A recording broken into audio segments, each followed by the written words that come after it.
ಮನೆಯಿಂದ ಹೊರಟ್ವಿ. ನಮ್ಮ ಮನೆಯವ್ರು ಇವತ್ತು ತುಂಬಾ ಚೆನ್ನಾಗಿ ರೆಡಿ ಆಗ್ಬಿಟ್ಟು ಎಲ್ಲಿ ಹೋಗಿದ್ರಿ? ಎಂಗೇಜ್ಮೆಂಟ್ ಹೋಗಿದ್ರು. ನಾನು ಕೂಡ ಹೋಗ್ಬೇಕಾಗಿತ್ತು, ಆದ್ರೆ ಎಂಗೇಜ್ಮೆಂಟ್ಗೆ ಹೋಗಿ ಬಂದ್ಬಿಟ್ಟು ಮತ್ತೆ ಉಡುಪಿವರೆಗೂ ಕೂಡ ಹೋಗ್ಬೇಕಲ್ವಾ, ಹಾಗಾಗಿ ನಾನು ಎಂಗೇಜ್ಮೆಂಟ್ಗೆ ಹೋಗಿಲ್ಲ. ನಂದು ಊಟ ಆಗಿಲ್ಲ ಇವತ್ತು, ನಾನು ಊಟ ಮಾಡಿಲ್ಲ. ನಮ್ಮ ಮನೆಯವರು ಎಂಗೇಜ್ಮೆಂಟ್ ಹೋಗಿದ್ರು, ಅಲ್ಲೇ ಊಟ ಮಾಡ್ಕೊಂಡು ಬಂದಿದ್ದಾರೆ. ಚೆನ್ನಾಗಿ ಊಟ ಮಾಡ್ಕೊಂಡು ಬಂದಿದ್ದೀನಿ. ತೋರಿಸಿ ಒಮ್ಮೆ ಮುಖ. ಚಂದ ರೆಡಿ ಆಗ್ಬಿಟ್ಟು ಹೋಗಿದ್ರು, ಚೆನ್ನಾಗಿ ಊಟ ಕೂಡ ಮಾಡ್ಕೊಂಡು ಬಂದಿದ್ದಾರಂತೆ. ನಾನು ಇವಾಗ ಐಸ್ ಕ್ರೀಮ್ ಅನ್ನ ತಿನ್ನೋಣ ಅಂತ ಒಂದು ಐಸ್ ಕ್ರೀಮ್ ತಗೊಂಡೆ ಇವಾಗ ತಾನೆ. ಇವಳಿಗೆ ಐಸ್ ಕ್ರೀಮ್ ಒಂದಿದ್ರೆ ಸಾಕು, ಊಟ ತಿಂಡಿ ಏನು ಬೇಕಂತ ಇಲ್ಲ. ಚೀಪ್ ಅಂಡ್ ಬೆಸ್ಟ್ ನೋಡಿ, ಲಕ್ಕಿ ನೀವು. ಹೌದು, ಅದಕ್ಕೆ ಎಲ್ಲ ಮದುವೆ ಆಗೋದು. ಗೊತ್ತಿತ್ತ ನಿಮಗೆ ಮುಂಚೆನೆ? ಸ್ಯಾಟಲೈಟ್ ಇಂದ ನೋಡಿದ್ದೆ.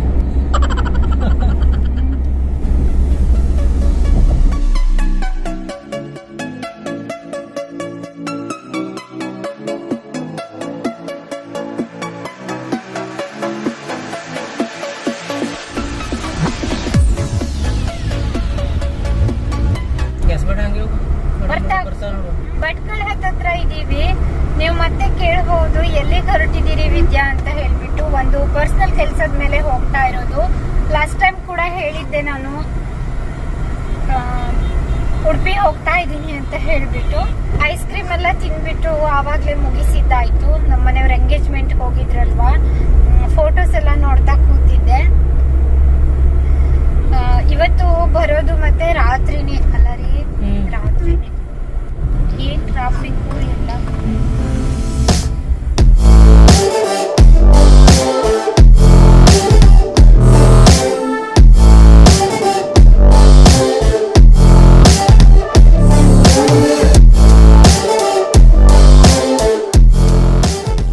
ತುಂಬಾ ಟ್ರಾಫಿಕ್ ಇತ್ತು, ಹಾಗಾಗಿ ಮಾತಾಡೋದನ್ನ ಅಲ್ಲಿಗೆ ನಿಲ್ಸಿದ್ದೆ. ನಿನ್ನೆ ನಾನು ಒಂದು ವ್ಲಾಗ್ ಅನ್ನ ಹಾಕಿದ್ದೆ, ಇವತ್ತು ವಿಡಿಯೋ ಹಾಕಿಲ್ಲ. ಭಾನುವಾರ ವಿಡಿಯೋ ಹಾಕೋದಕ್ಕೆ ಸಾಧ್ಯವಾಗಿಲ್ಲ. ತುಂಬಾ ಜನ ಒಂದಿನ ವ್ಲಾಗ್ ಹಾಕಿಲ್ಲ ಅಂತಂದ್ರೂ ಕೂಡ ಕೇಳ್ತಿರ್ತಾರೆ, ಯಾಕೆ ವಿದ್ಯಾ ಇವತ್ತು ವಿಡಿಯೋ ಬಂದಿಲ್ಲ, ಯಾಕೆ ವಿದ್ಯಾ ಅಂತ. ಇವತ್ತು ವ್ಲಾಗ್ ಅನ್ನ ಹಾಕೋದಕ್ಕೆ ಸಾಧ್ಯವಾಗಿಲ್ಲ.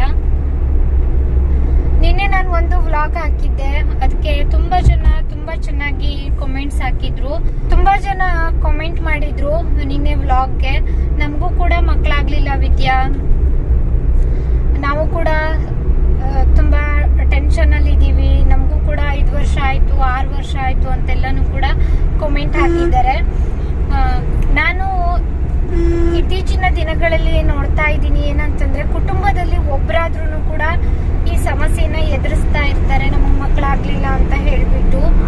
ಯಾಕೆ ಹೀಗೆ? ಇವಾಗಿನ ಲೈಫ್ ಸ್ಟೈಲು ಅಥವಾ ಫುಡ್ ಮೇಲೆ ಬರುತ್ತೋ ಏನೋ ಅಂತ ಗೊತ್ತಿಲ್ಲ ಸ್ನೇಹಿತರೆ.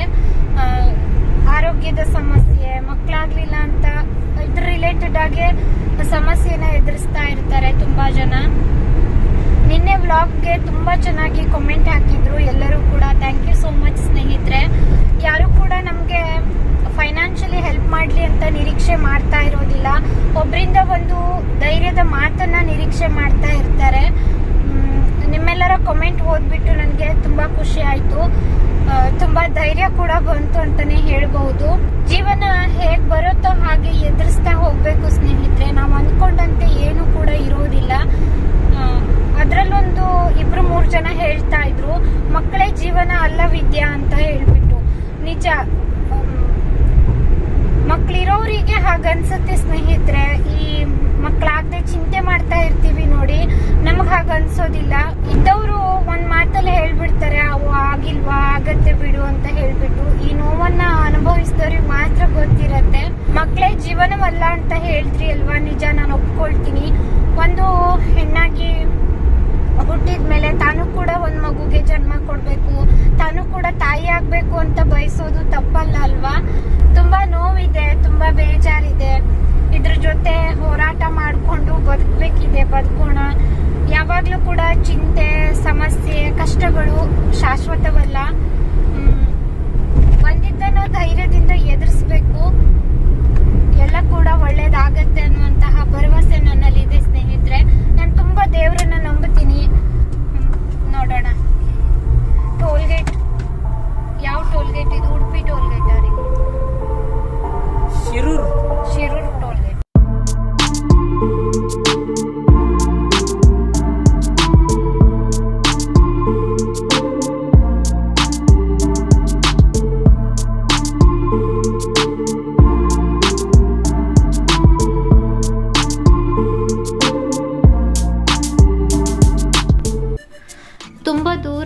ಪ್ರಯಾಣ ತುಂಬ ಬಿಸಿಲು ಬೇರೆ ಇತ್ತು, ನನಗೆ ಸುಸ್ತಂತ ಅನಿಸ್ತಾ ಇತ್ತು. ಹಾಗಾಗಿ ಒಂದು ರೌಂಡ್ ನಿದ್ರೆ ಕೂಡ ಮಾಡಿದ್ದೆ.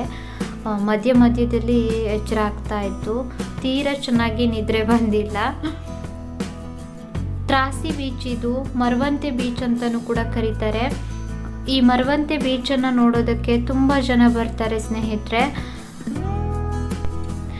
ಈ ರೂಟಲ್ಲಿ ಹೋಗುವಾಗ ಸಾಕಷ್ಟು ನದಿಗಳು ಸಿಗತ್ತೆ. ಇನ್ನು ದೇವಸ್ಥಾನ ಕೂಡ ಸಿಗತ್ತೆ ಸ್ನೇಹಿತರೆ, ತುಂಬ ದೇವಸ್ಥಾನಗಳು ಸಿಗತ್ತೆ. ಆನೆಗುಡ್ಡ, ಹಲವು ಮಕ್ಕಳ ತಾಯಿ ದೇವಸ್ಥಾನ, ತುಂಬ ಟೆಂಪಲ್ಗಳು ಸಿಗತ್ತೆ ನೋಡುವಂತಹ ಪ್ಲೇಸು ಅವೆಲ್ಲನೂ ಕೂಡ. ಆದರೆ ನಾವು ಕೆಲಸದ ಮೇಲೆ ಹೋಗ್ತಾ ಇರೋದ್ರಿಂದ ಎಲ್ಲೂ ಕೂಡ ದೇವಸ್ಥಾನಕ್ಕೆ ಹೋಗ್ತಾ ಇಲ್ಲ.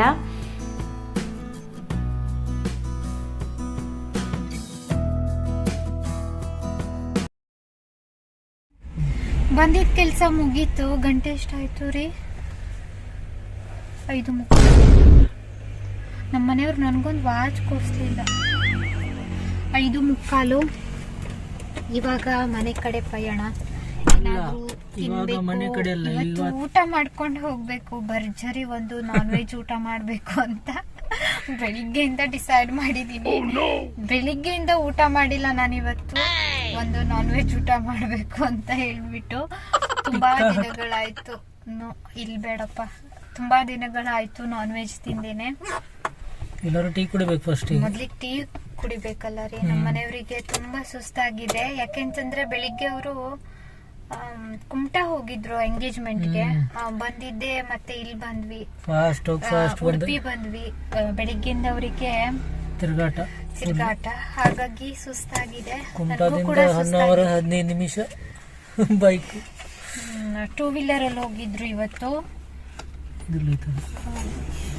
ಸೀಟ್ ಬೆಲ್ಟ್ ಹಾಕಿಲ್ಲ ಅಂದ್ರೆ ದಂಡ ಹಾಕ್ಬೇಕಾಗತ್ತೆ.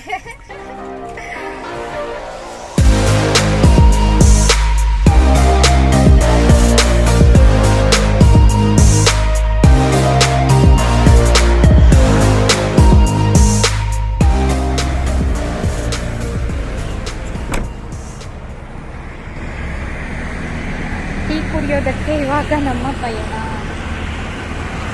ನಮ್ಮ ಮನೆಯವರು ಗಾಡಿನ ಪಾರ್ಕಿಂಗ್ ಮಾಡೋದಕ್ಕೆ ಹೋಗಿದ್ದಾರೆ.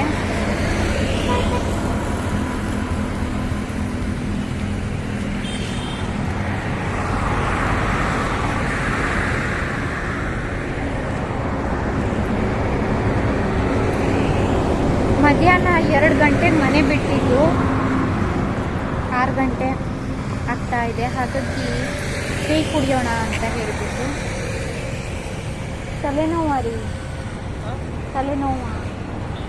ಇವಾಗ 1:45 ಗಂಟೆ ಒಳಗಡೆ ತ್ರಾಸಿ ಬೀಚ್ ಹತ್ರ ಹೋಗ್ಲಿಕ್ಕಾಗೋದಿಲ್ಲ. ತ್ರಾಸಿ ಬೀಚ್ ಹೋಟೆಲಲ್ಲಿ ಕುತ್ಕೊಂಡಿದ್ದೀವಿ. ನನಗೆ ಉದ್ದಿನ ವಡ ತಿನ್ನಬೇಕು ಅಂತ ಆಸೆ ಆಗ್ತಾ ಇತ್ತು. ಇಲ್ಲಿಗೆ ಬಂದಮೇಲೆ ನಾನು ಉದ್ದಿನ ವಡ ತಗೊಳ್ತೀನಿ ಅಂತ ಹೇಳಿದೆ ನಮ್ಮ ಮನೆಯವರಿಗೆ. ನನಗೂ ಬೇಕು ಅಂತ ಹೇಳಿದ್ರು. ಉದ್ದಿನ ವಡ ಅಂತಂದರೆ ನಮ್ಮ ಮನೆಯವರಿಗೆ ತುಂಬಾ ಫೇವ್ರೇಟು. ಖಾಲಿ ಟೀ ಕುಡಿತೀನಿ ನಾನು ಅಂತ ಹೇಳಿಬಿಟ್ಟು ಬಂದಿದ್ರು. ಕೊನೆಗೆ ಇಬ್ರು ಉದ್ದಿನ ವಡ ತಿಂದ್ಬಿಟ್ಟು ಟೀ ಕುಡಿದ್ವಿ. ಬಿಸಿ ಬಿಸಿ ಟೀ ಕುಡ್ದಿದ್ದಾಯ್ತು. ಮನೆಗೆ ಹೋಗೋದಕ್ಕೆ ಎಷ್ಟೊತ್ತಾಗ್ಬಹುದು ರೀ? ರಾತ್ರಿ 8 ಗಂಟೆ, 6:05. ಅಂದ್ರೆ ನಾವು 6 ಗಂಟೆಗಲ್ಲ ಹೋಟೆಲ್ಗೆ ಹೋಗಿದ್ದು ರೀ ಅಲ್ಲ. 6 ಗಂಟೆಗೆ ಒಂದು 10 ನಿಮಿಷ ಇತ್ತೇನು. ಮನೆಗೆ ಹೋಗೋಷ್ಟರಲ್ಲಿ 6ರಿಂದ 7, 7ರಿಂದ 8, 8:30, 2:30 ಗಂಟೆ ಬೇಕಾ ಉಡುಪಿಯಿಂದ? 2:30. ಉಡುಪಿಯಿಂದ ಹೊನ್ನಾವರ 2:30 ಗಂಟೆ. ತುಂಬಾ ಜನಕ್ಕೆ ಹೇಳ್ತಾ ಇದ್ರು ಹೊನ್ನಾವರದಿಂದ ಉಡುಪಿ ಹತ್ರನ ವಿದ್ಯಾ ಅಂತ. ಇಲ್ಲ, ಹೊನ್ನಾವರದಿಂದ ಉಡುಪಿ ಹತ್ರ ಅಲ್ಲ, 2:30 ಗಂಟೆ ಬೇಕು. ಬರ್ತಾ ಇವ್ರು 2 ಗಂಟೆನಲ್ಲಿ ಕರ್ಕೊಂಡ್ ಬಂದಿದ್ರಿ ಅಲ್ವಾ ರೀ? ಮನೆಯಿಂದ 2 ಗಂಟೆಗೆ ಹೊರಟಿದ್ದು 3:45ಗೆಲ್ಲ ನಾವು ಬರ್ಬೇಕಾದಂತಹ ಜಾಗಕ್ಕೆ ಬಂದು ತಲುಪಿದ್ವಿ ಉಡುಪಿನಲ್ಲಿ. ಕೆಲಸ ಮುಗೀತು 6:10. ಇವಾಗ ತಿಂಡಿ ಎಲ್ಲ ತಿಂದ್ಬಿಟ್ಟು ಹೊರಟಿದೀವಿ. ನೋಡೋಣ ರಾತ್ರಿ ಎಲ್ಲಾದ್ರೂ ಊಟ ಮುಗಿಸಿ ಹೋಗೋದು ಅಂತ. ಯಾಕೆಂತಂದ್ರೆ ಮನೆಯಲ್ಲಿ ನಾನು ಅಡುಗೆ ಮಾಡಿಲ್ಲ ಇವತ್ತು. ನನ್ನ ಹೆಂಡತಿ ಬಾಯಿಗೆ ಬಿರಿಯಾನಿ ಬೀಳಲಿದೆ. ತುಂಬಾ ದಿನ ಆಯ್ತು ನಾನ್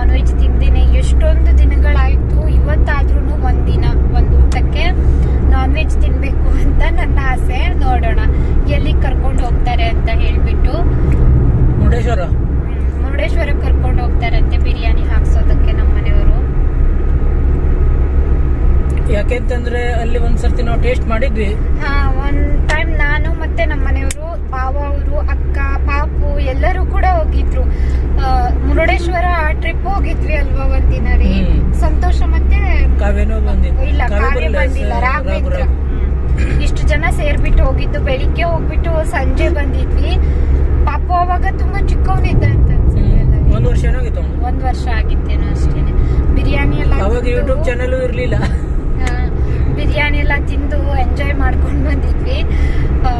ತುಂಬಾ ಚೆನ್ನಾಗಿ ಕೊಡ್ತಾರಲ್ಲ ಒಂದ್ ಕಡೆ. ನೋಡೋಣ, ಸಾಧ್ಯವಾದ್ರೆ ಹೋಗ್ಬಿಟ್ಟು ಬಿರಿಯಾನಿ ತಿನ್ನೋಣ ಅಂತ ಇವತ್ತಿನ ದಿನ.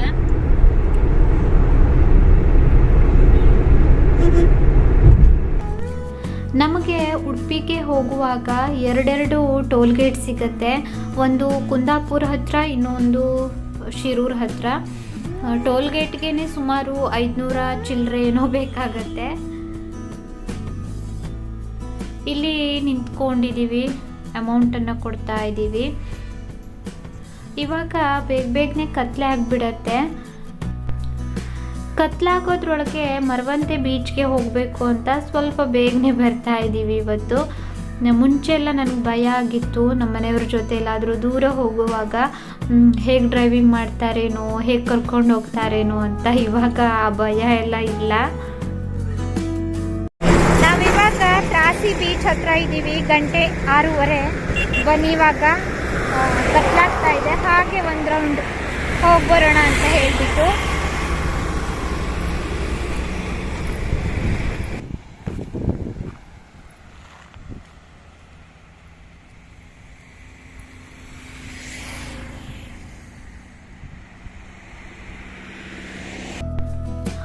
ಆರು ಗಂಟೆ ಸುಮಾರು ಬಂದು ತಲುಪಿದ್ರೂ ವಿಡಿಯೋ ಮಾಡೋದಕ್ಕಾಗ್ತಾ ಇತ್ತು. ಕತ್ಲೆ ಬೇರೆ ಆಗಿತ್ತು.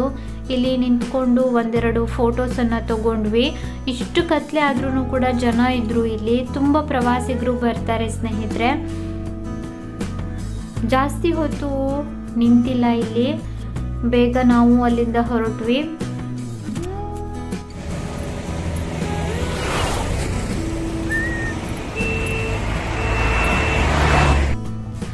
ಇಲ್ಲಿಂದ ಇವಾಗ ಡೈರೆಕ್ಟಾಗಿ ಮುರುಡೇಶ್ವರಕ್ಕೆ ಹೋಗ್ತಾ ಇದ್ದೀವಿ. ಮುರುಡೇಶ್ವರ ಟೆಂಪಲ್ವರೆಗೂ ಕೂಡ ಹೋಗ್ತಾ ಇಲ್ಲ. ಅರ್ಧಕ್ಕೆ ಒಂದು ಹೋಟೆಲ್ ಸಿಗತ್ತೆ. ಇವಾಗ ಅಲ್ಲಿಗೆ ಹೋಗ್ತಾ ಇದ್ದೀವಿ. ಊಟ ಮುಗಿಸ್ಬಿಟ್ಟು ಹೋಗೋಣ ಅಂತ ಹೇಳಿಬಿಟ್ಟು. ರಾತ್ರಿ ಹೊತ್ತು ಇಲ್ಲಿ ತುಂಬ ಚೆನ್ನಾಗಿ ಲೈಟಿಂಗ್ಸ್ ಹಾಕಿರ್ತಾರೆ ಎಲ್ಲ ಶಾಪ್ಗೂ ಕೂಡ. ಇನ್ನೂ ಒಂದು ಟೋಲ್ ಗೇಟಲ್ಲಿ ನಿಂತಿದ್ದೀವಿ ಅಮೌಂಟ್ ಕೊಡೋದಕ್ಕೆ ಅಂತ ಹೇಳಿಬಿಟ್ಟು. ಹಾಗೆ ಗಾಡಿಗೆ ಗ್ಯಾಸ್ ಹಾಕೊಂಡು ಬಿಡೋಣ ಅಂತ ಭಟ್ಕಳ ಗ್ಯಾಸ್ ಬಂಕ್ಗೆ ಬಂದಿದ್ದೀವಿ.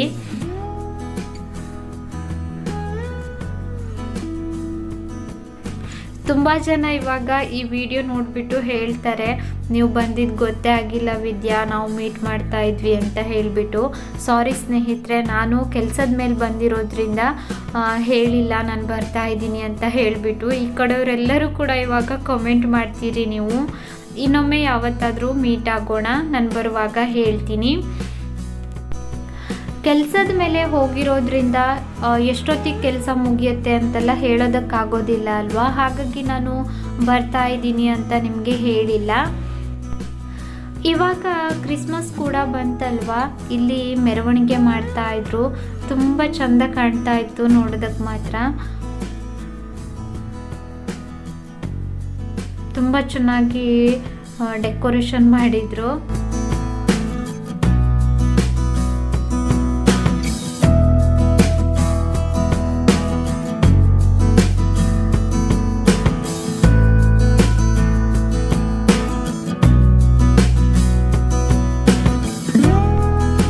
ಇವಾಗ ನಾವು ಹೋಟೆಲ್ ಹತ್ರ ಎಂಟ್ರಿ ಆಗ್ತಾ ಇದ್ದೀವಿ.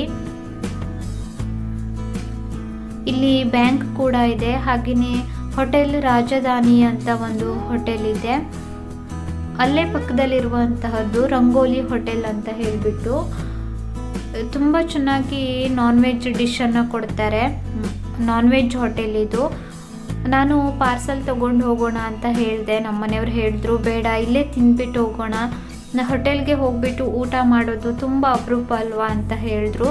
ಸರಿ ಅಂತ ಹೇಳಿಬಿಟ್ಟು ಇಲ್ಲಿ ಬಿರಿಯಾನಿ ಎಲ್ಲನೂ ಕೂಡ ಆರ್ಡರ್ ಮಾಡಿದ್ವಿ. ನಾನು ಕೂತ್ಕೊಂಡಿದ್ದೀನಿ, ವೇಟ್ ಮಾಡ್ತಾ ಇದ್ದೀನಿ.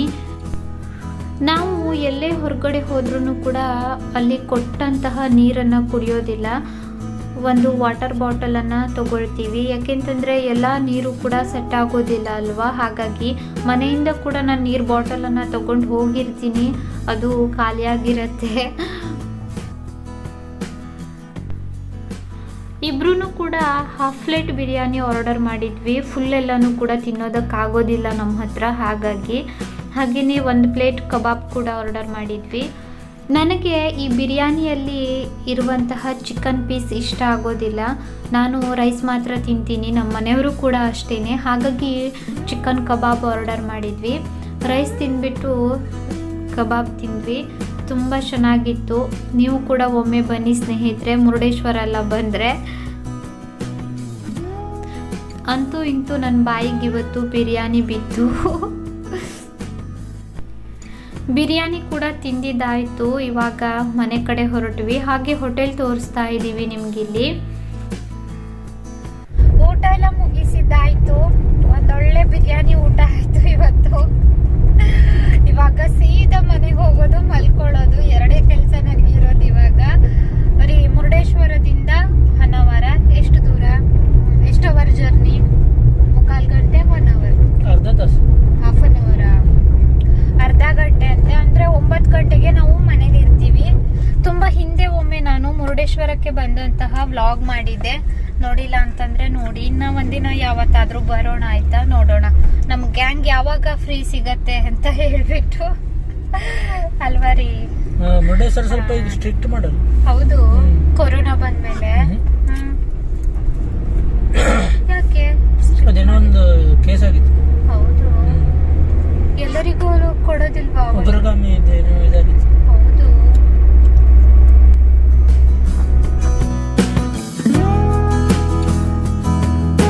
ರಾತ್ರಿ 9 ಗಂಟೆ, ಇವಾಗ ತಾನೇ ಮನೆಗೆ ಬಂದು ತಲುಪಿದ್ದೀವಿ. ಇವತ್ತಿನ ವ್ಲಾಗನ್ನು ಇಲ್ಲಿಗೆ ಎಂಡ್ ಮಾಡ್ತಾ ಇದ್ದೀನಿ. ಯಾರಿಗೂ ಕೂಡ ಈ ವ್ಲಾಗಲ್ಲಿ ವಿಶ್ ಮಾಡ್ತಾ ಇಲ್ಲ, ನಾಳೆ ಖಂಡಿತ ವಿಶ್ ಮಾಡ್ತೀನಿ ಸ್ನೇಹಿತರೆ. ತುಂಬ ಸುಸ್ತಾಗಿದೆ, ಇವಾಗ ನಿದ್ದೆ ಮಾಡ್ತೀನಿ ನಾನು. ಇವತ್ತಿನ ವಿಡಿಯೋ ಇಷ್ಟ ಆಗಿದ್ದಲ್ಲಿ ವಿಡಿಯೋಗೊಂದು ಲೈಕ್ ಮಾಡಿ, ಚಾನಲನ್ನು ಹೊಸದಾಗಿ ನೋಡ್ತಾ ಇದ್ರೆ ದಯವಿಟ್ಟು ಸಬ್ಸ್ಕ್ರೈಬ್ ಮಾಡ್ಕೊಳ್ಳಿ. ಹೋಗ್ಬಿಡ್ತೀನಿ, ಸಿಗೋಣ ಇನ್ನೊಂದು ವಿಡಿಯೋದೊಂದಿಗೆ. ಅಲ್ಲಿವರೆಗೂ ನಿಮಗೆ ಧನ್ಯವಾದ.